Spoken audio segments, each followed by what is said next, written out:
Viewers, and YouTubers. What's up, man? This is GATURKS. Okay, so recently I had something very shocking to happen to me, and I thought it was very important that I let you guys in on it. I recently moved out of an apartment, and I lived in that apartment for like 5 years. Once I ran the numbers back on how much rental expense I paid out for that apartment, I had spent nearly $50,000. That's $50,000. Had I been paying for a house that was $100,000, I would probably be halfway through with that. That is the mindset that I came out of that experience with. But as I started looking for a house, because I never want my tomorrow to be like my yesterday, so of course I had to make changes so that in 5 years at least I'd have something to show for it, because 5 years has passed and I don't have anything to show for it. And so my question to you is how long are you going to be paying for something that you will never own? So this prompted me to start looking into, again, buying a home.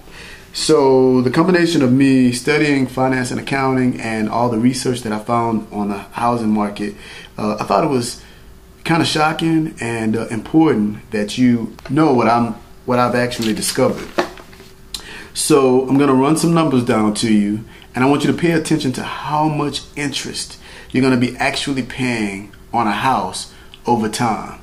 We're going to do 30-year and we're going to do a 15-year. Most people choose a 30-year mortgage, so your payments for rent or mortgage will be less. Okay, so we're going to run the first set of numbers, and I'm going to try to make this very easy because it's very vital that you understand what you're getting yourself into. And I'm going to also show you how to make those numbers less.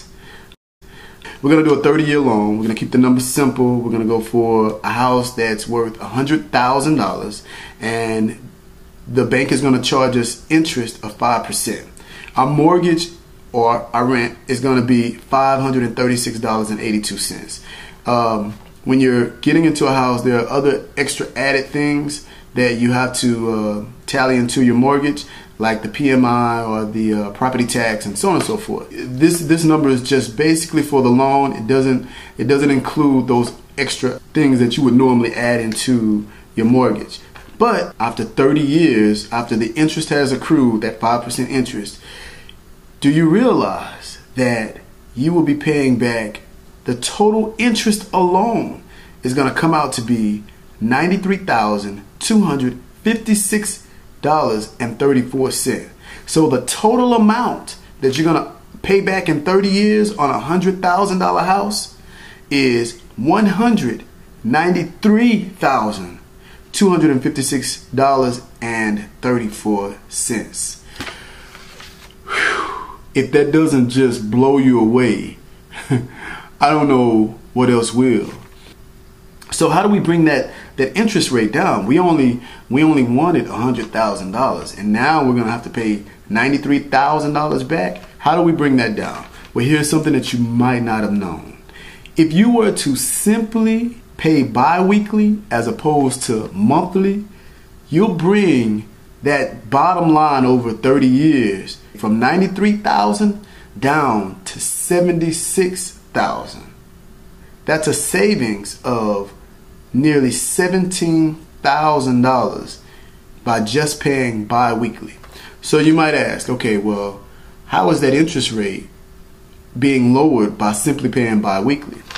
And there's a good explanation for that, and I'm going to try to keep it as simple as I possibly can.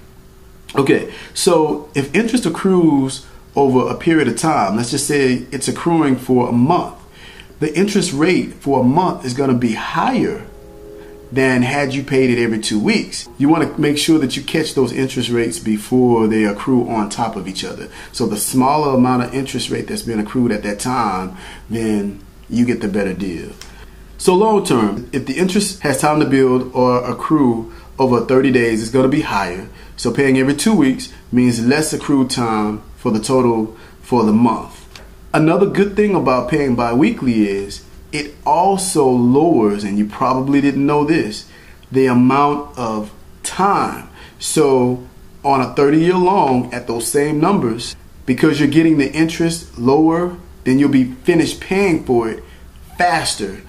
You will end up paying for it 5 years faster. Actually, it says here that it's 25 years and 4 months. But let's go even a step further. We just did a 30-year loan. Suppose we did a 15-year loan. A 15-year loan, you're thinking, oh my God, if the original 30-year was $536 for my rent or my mortgage a month, wow, if we're gonna cut it in half, then it's basically gonna double my rent. That's not true at all. It's not gonna double. On a 15-year loan and the same $100,000 house and an interest rate of 5%, your mortgage is only gonna be $790.79. Yeah, it's a little increase, but guess what? The total interest that you'll be paying, because you've shortened the time again for paying for that $100,000 loan, now your total interest is $42,343.24. So you've brought it down from $93,000 to $42,000. That's like $50,000 less interest that you're paying.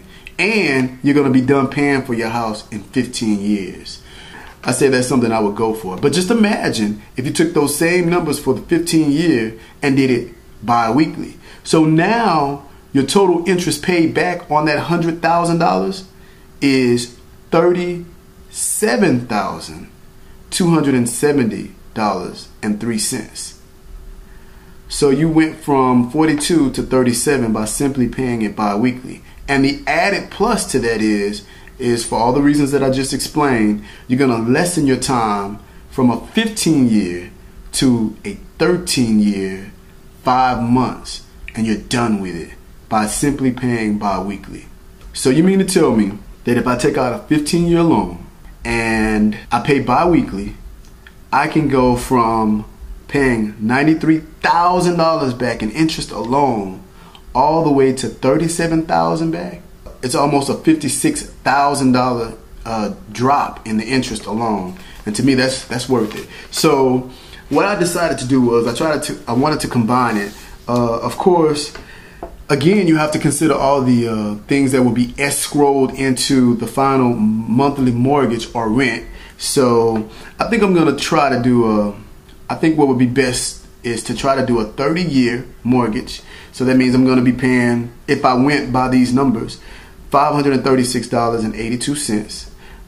But I'm going to pay extra as if I'm doing a 15-year. Because what happens if you have an unforeseen emergency? You don't want to be tied into paying a 15-year mortgage rent payment at $790 and be tied to that. Because if you have an emergency, car, medical, whatever, then you'll still have to pay that amount. So if you do a 30-year, you're putting forth extra. But if you need a little extra cash flow, then you'll be able to say, you know what, this month I'm going to pay the regular mortgage, which is $536. So I also probably need to explain how is it less years by paying bi-weekly.